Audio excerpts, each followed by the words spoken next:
I have nothing but respect for Metal Gear Rising: Revengeance, a game I knew about because of memes from like 5 years ago. Yet, what's staying power? Cause in the year of our Lord, 2022, these Metal Gear Rising memes continue to flourish. Raiden, Sam, Sundowner, the freaking Chad Armstrong.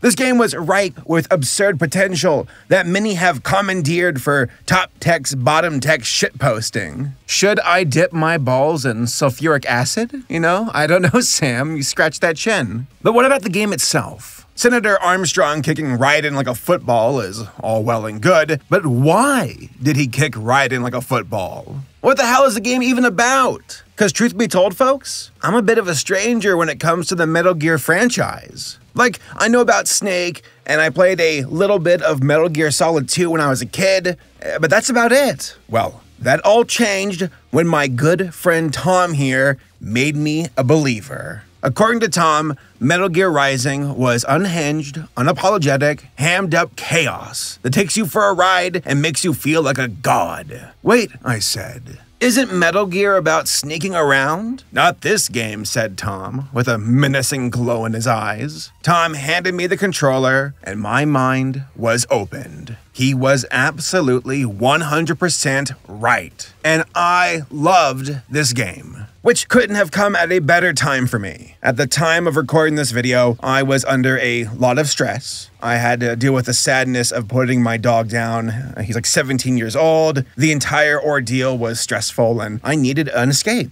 And this game was exactly what I needed. A ninja cyborg running around with a sword, with butt rock music, fighting villains with their ridiculous speeches as I ninja slice their robotic limbs off. It was beautiful, and it legit provided a moment of carefree fun that I desperately needed. If anything, Metal Gear Rising was a reminder to me of how powerful games can be when it comes to being an escape and giving us an experience that can jolt us, now not out of a sense of ignorance to reality, but like a breath of fresh air from the hardships of life.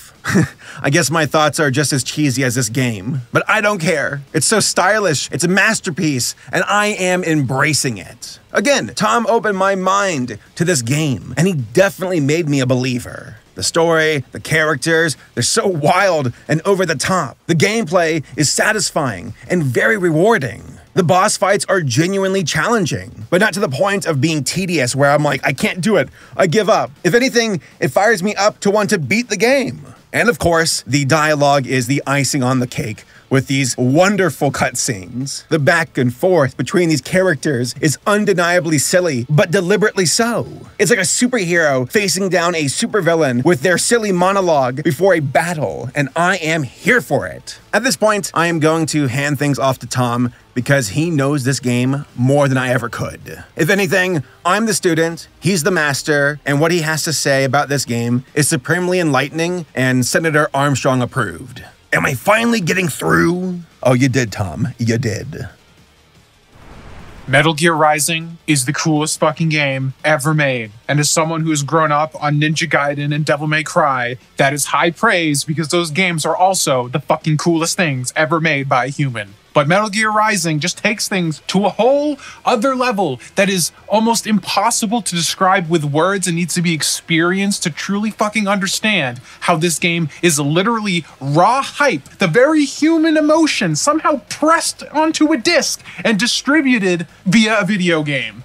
It is unbelievable the raw emotions playing this game can bring out in you and just how it fires at 11 and never stops. One of my favorite games that has ever been released. And I know it's resurfaced recently because it's a meme, but let me tell you, I would say I was into Metal Gear Rising before it was cool, but Metal Gear Rising was always cool, so I can't even say that. A little history about Metal Gear Rising before we really get into the nitty-gritty of why this game is the coolest fucking thing of all time. Metal Gear Rising started off as Lightning Bolt Action Metal Gear Solid Rising, a game by Kojima Productions of Metal Gear Solid fame. It was going to be like kind of like a side story, a project to get some practice in, I suppose, before moving on to Metal Gear Solid 5: The Phantom Pain, the last thing that they would eventually do with Konami before parting ways in a very unfortunate manner that anybody who is clued into gaming history probably knows about.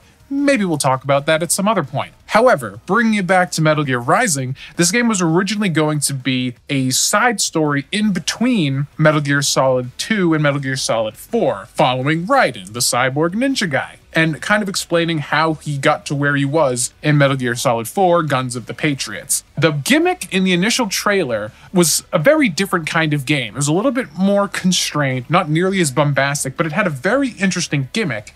You could use Raiden's sword to cut through any piece of geometry in the entire game. This is something that has never been done before, and it really opened up a lot of interesting gameplay opportunities where anything, any piece of the environment, any piece of your enemies could be immediately at any point severed in real time. Very interesting mechanic. However, causes a lot of problems in practicality because in order to progress in a video game, you kind of have to traverse through the level of the video game. And if at any point in time you can just cut parts of the level, you could accidentally soft lock yourself of like, oh, I needed to go up that staircase. Too bad I just cut it into a billion pieces because I just felt like it. So this mentality, this idea of having you be able to cut through anything, the Zendatsu idea, proved to be a lot more technically difficult to kind of railroad the player into not fucking themselves over.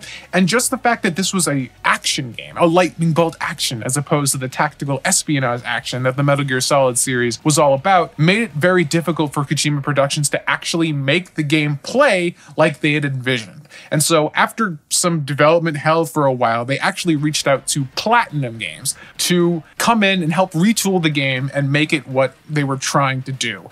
And the game changed significantly once Platinum came in. Platinum Games is known for making overly ridiculous video games. Just play Bayonetta if you want an example of this. Hideki Kamiya is a madman. So when they brought them in, the game changed pretty significantly, going from a more kind of, I don't want to say constrained game, but just looking at the initial trailer for Metal Gear Solid Rising versus what we ended up getting with Metal Gear Rising Revengeance, it was much different in tone. And also the time period during like the Metal Gear mythos changed, going from Metal Gear Solid Rising to Rising Revengeance, being set between 2 and 4 to being a sequel set significantly after Metal Gear Solid 4. This allowed Platinum to really take that Platinum Games energy and push it into the narrative. If you've played Metal Gear Rising Revengeance, you know this game is fucking insane. And being able to have that like really bombastic energy in both the gameplay that Platinum is known for, and really letting the writers at Kojima Productions just take the ball and run with it, and really have this synergy of bombastic writing and bombastic gameplay, really came together to make a video game that, while standing on the shoulders of giants in terms of genre-defining titles like the original Devil May Cry and things like God of War, it took those ideas and pushed them further than any of those games had at this point, and became something really unique and interesting in and of its own right. The soul of this game is the combat system, and the combat is really cathartic, really good, but does vary from what Devil May Cry and the other character action games pioneered, and does something that on the surface seems very similar, but its mechanics are actually quite different. If we're taking a look at a character action game like Devil May Cry, it's really about technical finesse. Hideki Kamiya, who worked on the original Devil May Cry, was a big fan of the arcades and going to arcades and being able to show off in front of a crowd if you could like 1cc a game. You know, once you got really good at something, you could beat the entire game without any continues on 1 credit. And so this is kind of like a way of showing off like your mastery of this game, being able to learn the intricate mechanics that really require you to fight this uphill battle on an arcade game that's designed to siphon as many quarters from you as possible, being able to get good enough and be able to show off in front of a live crowd that like, no, this game has nothing on me. I can fucking beat it in my sleep.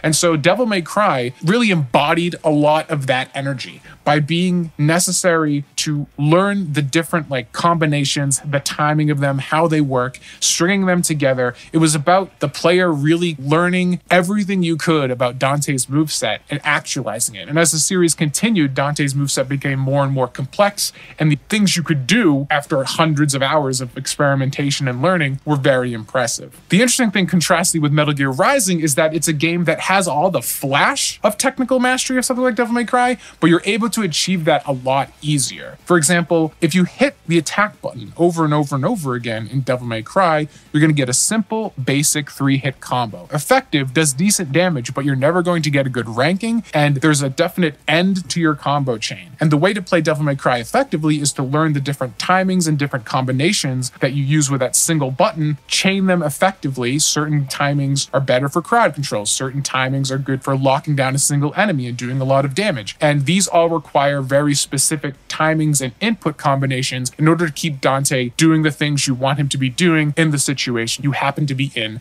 during combat. Metal Gear Rising is much different. There are 2 attack buttons, light and heavy attack, and you can keep hitting them to infinity, and the animations will endlessly chain into each other so you can keep attacking constantly. There is no end to a combo chain in Metal Gear Rising, and you can switch between light and heavy attacks at any time. There are combos that you can do, but none of them are nearly as necessary in order to do well, because the combat in this game is much more freeform.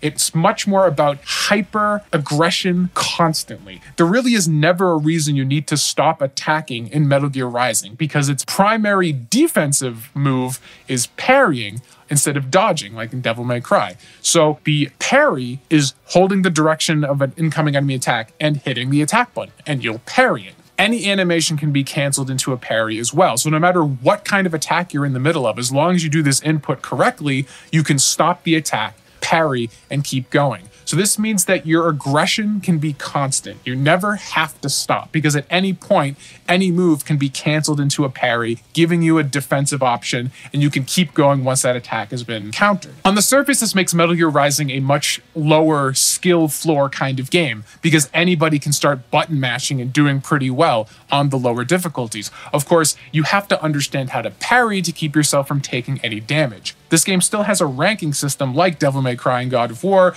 but instead of doing it in real time as you're playing, you get graded at the end of a combat encounter. So it allows you to focus more on the in-moment flashy spectacle. You can feel like a badass constantly, rather than having a D in the corner that tells you that you're actually not doing that good in the moment. It really lets you revel in the excess that is the combat and animation systems in this game. The interesting thing, though, is that despite this being kind of simple to understand on the surface, as you get higher in difficulty and start to learn the systems more, it becomes apparent that there are some underlying mechanics that are very critical to learn to do well if you want to actually beat things like very hard in Revengeance mode. The most interesting thing is that you have a very wide forgiving window for parrying. As soon as an enemy starts an animation, if you do the parry command, Raiden will hold his block and be able to parry any incoming attack. That'll usually cause the enemy to bounce off, move back a little bit, and put you in a position to counterattack. However, if you wait and parry right as they're about to hit you, you do a perfect parry. And not only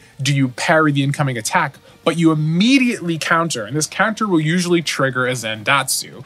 And if you can do that, you can kill the enemy instantly. And in higher difficulties where enemies do way more damage, have much more health, being able to trigger a Zendatsu quick is key to winning. So there's a surprising amount of depth in learning the animations, learning when exactly to parry to open up enemies to massive damage, to take them out more quickly when you're on higher difficulties and have way more enemies that do way more damage and have a much greater health pool. And this brings us perfectly into the Zendatsu mechanic itself, probably the most defining aspect of Metal Gear Rising. The Zendatsu is its execution mode, essentially, and this is probably the part of Lightning Bolt Action Metal Gear Solid Rising, I love that title, that was the most difficult thing to preserve, going from the initial concept of the game to what we ended up getting in Revengeance. Not everything can be cut. However, enemies can be cut once you've done a certain amount of damage to them. They kind of flash blue and let you know that now their limbs and bodies can be severed. There's a thing called blade mode where you hit the button, Raiden kind of grabs his sword in both hands, and you kind of zoom the camera in a bit, and all of a sudden you can cut enemies up and do massive amounts of damage, essentially instantly killing them. And all of your cuts are are represented in real time in the geometry. So if you slice them across the torso, they're cut in half. You slice them down the middle, they're sliced down the middle. The geometry responds in real time to the direction of your blade. Not only that, usually enemies will have this little icon that if you slice through that in the couple seconds you have during your Zendatsu animation, you rip out their spine, crush it in your hands, and regain all of your HP, which is the most satisfying animation in gaming history. The fact that I've played through this game easily like upwards of 50 times, seen this animation tens of thousands of times, and it is still the most satisfying thing I've ever seen in my life, is a testament to how well the animations in this game complement the frenetic action itself. This mechanic also allows you to be overly aggressive. This entire game is designed for you to always be attacking, always being aggressive.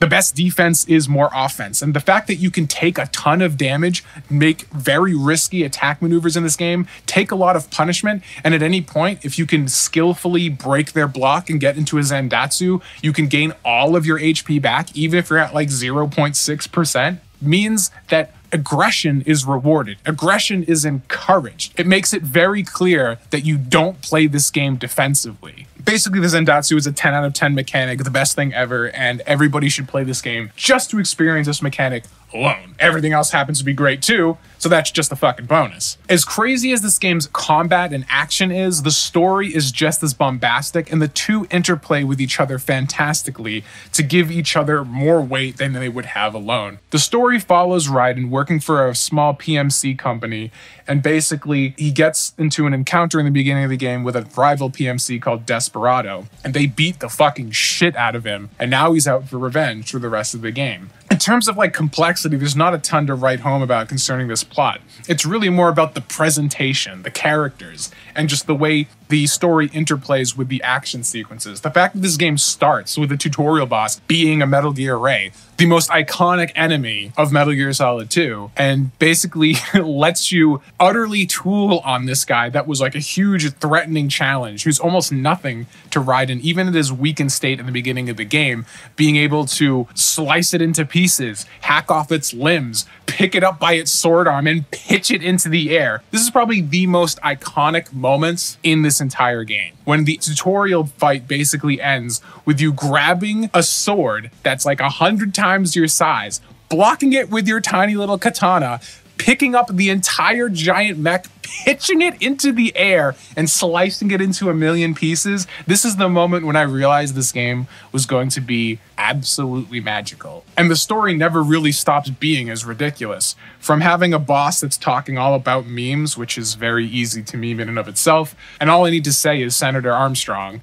I almost don't want to ruin it here, because if you haven't experienced it outside of memes, it's actually like really interesting in terms of just like how on its face it is about both being ridiculous and over the top, but also kind of saying a lot of things at the same time without ever getting overly preachy. It's almost like so overly preachy, it circles back and becomes fine again. You have Sundowner blatantly saying, oh man, I can't wait to go back to the good old days after 9/11, where war was just powering the economy. And it's like, oh, okay, we're just gonna come out and say it. The main enemy is a company called World Marshal in a game that's talking about the negatives of militarism. I wonder what they mean by World Marshal.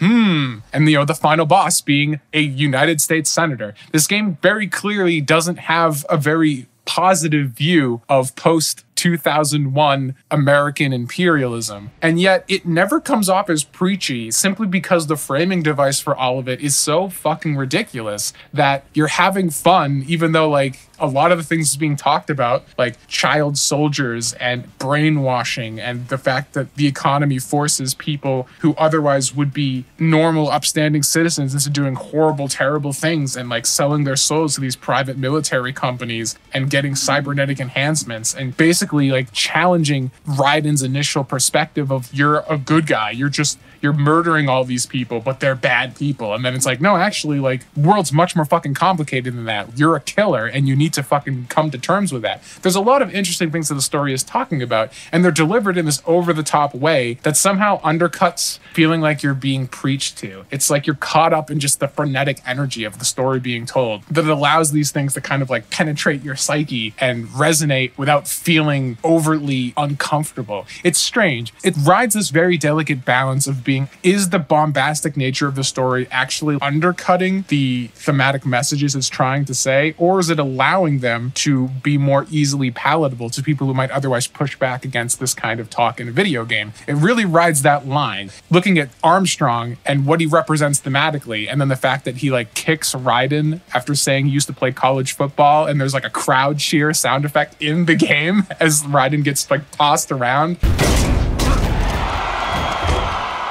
It's bizarre, but it works. It somehow works despite being so fucking on the edge of multiple kinds of interpretations. However, all of these things on their own and combined are fantastic, but there is a single aspect of this game that elevates everything else, and it is the dynamic soundtrack. This was a stroke of genius. One of the coolest things is having awesome music synchronized with visual actions. And Metal Gear Rising takes this concept and pushes it in a way that very few other video games ever have. Metal Gear Rising has an incredible soundtrack.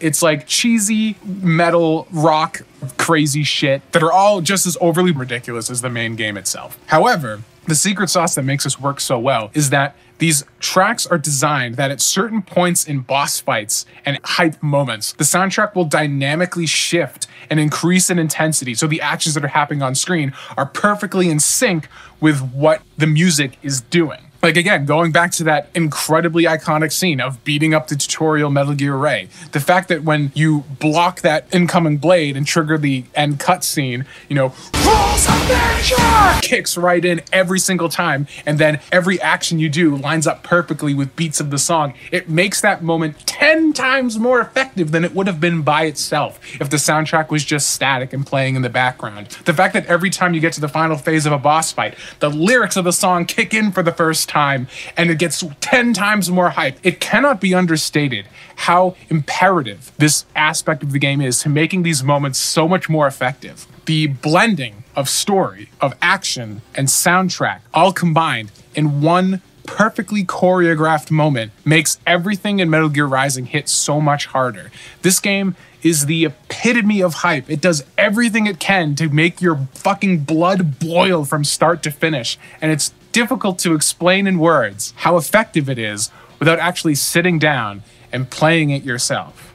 Now, for everything good I've just said about this game, it does have its issues. You know, the parry system, not very well explained in game. It took me quite a while to realize that you actually had to press the analog stick in the direction the enemy was coming at you. Despite the fact that the game is very aggression-driven, there are certain abilities that can't be parried. Certain enemy attacks have to be dodged. And by default, the game doesn't have a dodge. So it kind of breaks the momentum of combat if you have to stop attacking, which is kind of defeats the purpose of the combat system entirely, to avoid getting hit by like a grapple attack or something like that. Eventually, you can buy a move called the offensive defense, where hitting 2 buttons allows you to quickly jump out of the way while doing another slice. And this gives you some iframes, so you can usually dodge your way through any of these attacks that can't be normally parried. And this seems so integral to the gameplay that I'm surprised you don't have something like this unlocked from the beginning. You also get DLC, playing as both Blade Wolf and Jetstream Sam, 2 other characters in the game that are also fan favorites. These DLCs are serviceable, like you get 2 other characters who play slightly differently. The problem is that they feel a little bit shallow in terms of the amount of time and money that was spent on them, because you're basically just retreading through parts of the original game. There's no new locations. There's only 1 new boss fight in Blade Wolf's area. The rest are just recycled enemies as well. So these feel a bit underwhelming compared to how crazy and over the top the main game is. Probably the biggest issue with the game, though, is aiming with blade mode. So when you go into blade mode, you can hit light attack to do horizontal strikes, heavy attack to do vertical strikes, or you can rotate with the second analog stick to aim your blade in any direction. This lets you get really creative with cutting up your enemies and is super fun. However, about halfway through the game, they start introducing certain attacks and boss fights where you have to aim blade mode in a very specific angle in order to cut through it and keep from taking a ton of damage, if not outright dying entirely in one hit. This works fine in concept. The issue is that in order to aim an attack in blade mode manually, you have to tilt the analog stick, push it in a direction, and then let go for Raiden to basically draw the sword back and then slash. Problem is, it's an analog stick, and it's not very precise. So if you push the analog stick and then let go, oftentimes when you let go, it still tilts the angle in a slightly different direction than you intended, causing you to miss the strike, take more damage, or die instantly. The final boss is almost entirely based around this mechanic, which makes it way more challenging than it needed to be. If you could aim with the analog stick and hit a separate button to trigger the slash, it would have solved this problem entirely. As far as I know, there's no way to do that, so this mechanic is kind of half-baked. Metal Gear Rising is not a perfect game, but yet it is still somehow the perfect game. I'd still probably prefer playing games like Devil May Cry for that technical finesse, but if you want to just blow off steam, have a great time, and just feel like a fucking god, there are very little games that do it better than Metal Gear Rising. If you think it's just a bunch of weird Senator Armstrong memes, I beg of you, take the couple hours to go through the campaign and you will come out the other side a changed person. It's just that fucking cathartic. I can't recommend it enough.